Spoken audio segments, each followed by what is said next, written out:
Hi guys, and welcome back to the channel. Today we've got something slightly different for you today, but still very interesting and informative, hopefully. I think so, so I'm guessing you'll think so. I get a lot of questions about whether it's a match or pleasure session, where to fish in your peg and basically which peg to fish. It can be, obviously, you go to a complex like today, we're here at Lindholme Lakes and he's got hundreds of pegs on site, so how do you know which peg to pick when you get the choice, or in a match, how do you get the most out of it and know what areas to target in your peg? So something a bit different, but hopefully you'll enjoy it.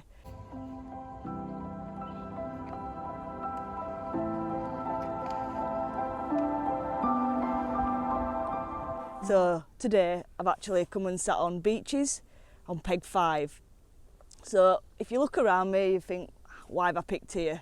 Well, first of all, if you look up this side here, we've got a nice snaggy margin up there, and this time of year, I must stress, we're in winter, so fish do tend to ball up a bit tighter in winter, and picking your peg's vital. In summer you can get away with it because fish move around hunting for food. This time of year, if you sit on a peg that don't get fished often or there's no fish in front of it, you're simply just not going to catch. No miracles work here. So as you can see in this peg, got a lovely tree line up here full of brambles and berries, and it's a natural safe holding spot, so fish will feel safe under there, bit of cover, and they'll just sit tightly in there.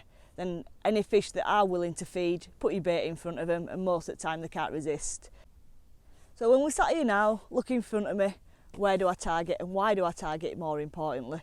So we all know you have one short, one long, whatever, but why do we pick them lines? And that's what I'm going to talk to you a little bit about now.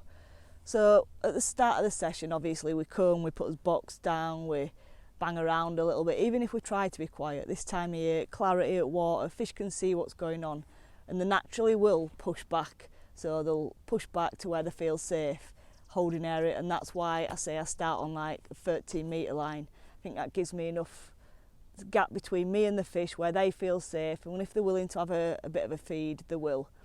So that's where I'd always naturally start, catch a few fish, and then this short line later on, you need to get the confidence up, wean them onto it, so it's like you're fishing maggots short, out of your hand for F1s. You're not going to chuck a couple of handfuls of maggots and catch straight away. It's just, well, I say it's not going to happen in winter, it's fishing, so anything can happen. But what tends to happen is, put your bit of bait in at the start, just gradually flick maggots over the top throughout the day, keep having a drop on, and I can guarantee in that last couple of hours, that last hour, even last half hour sometimes, the fish will come there. They'll feel safe, they aren't being clattered there all day, they know that they're getting a bit of free food, and that's when we catch the most fish.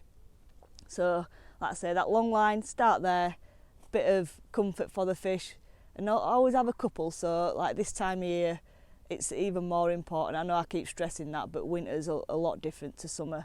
So I'd normally have a couple of lines at least, because when you catch a couple of fish off one line, they'll probably go iffy.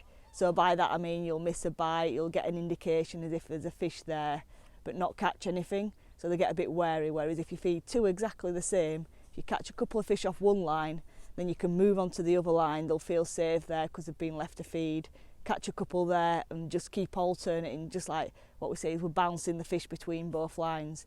So feed them the same and you'll still catch on both. Normally you get one that's stronger than the other, that's normal. So you might catch 3 or 4 off one line before you have to rest it. By rest it I mean go on your other line. And then that's simple and an edge line. So this time of year I'd never neglect a deep margin. It's a natural patrol route. Fish tend to hang into snags, so obviously margins usually have platforms in them, they've got a bit of overhanging rushes and they just feel safe, tucked right in up against it.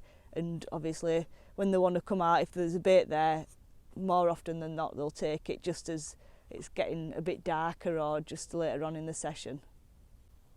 So just one last thing before I go, what I do like to do is have another line. So like I say, I've got my long line at 13 metres. Normally go 14.5, so a section past that, or if you're fishing 11 metres, 13 metres.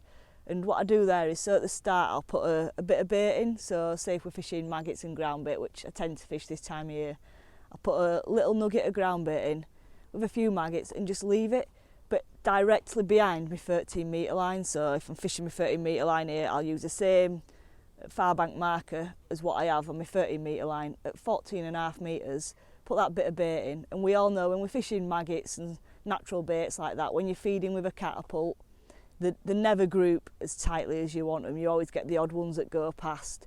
So what my theory is behind it, whether it works or not, is them fish that are a bit bigger, so it's normally a bigger stamp that you catch late on. I think they hold off the back of the bait because they're a bit more wise than what we make them out them to be. And they can see that all the friends are getting clattered at 13 metres and they're like, oh well, I'm not going to get caught. But once that slows down, 90% of the time you'll put your section on, go past, and you'll get a couple of decent fish straight away, and then you'll carry on catching. But if you do the same, if you, like, we're rotating them, so if you come back, carry on at 13 metres, when they're settled there again, you'll go back and you normally get a good run of fish. So it's a good way of, like in a match, boosting your weight up. Them extra couple of pounds, or a few ounces, which can make a difference between picking up money and not picking up money, can normally be done on that line. It's a line that not many people put in, so I'm sharing my secrets here with you guys, so make sure you don't tell everybody. One of them, pick a few extra fish up and hopefully it'll get some more fish on the bank for you this winter.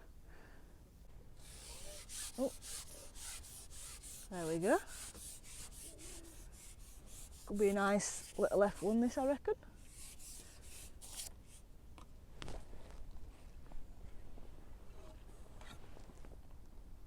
Plodding around. Nice 5 elastic. Give it a nice pull. Power it up a little bit. Just pulling it out, shortening the elastic. Let them plod around. Take your time with them. Lovely fish they are.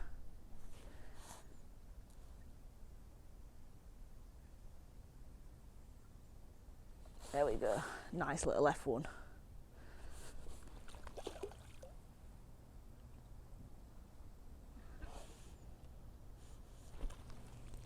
There we go.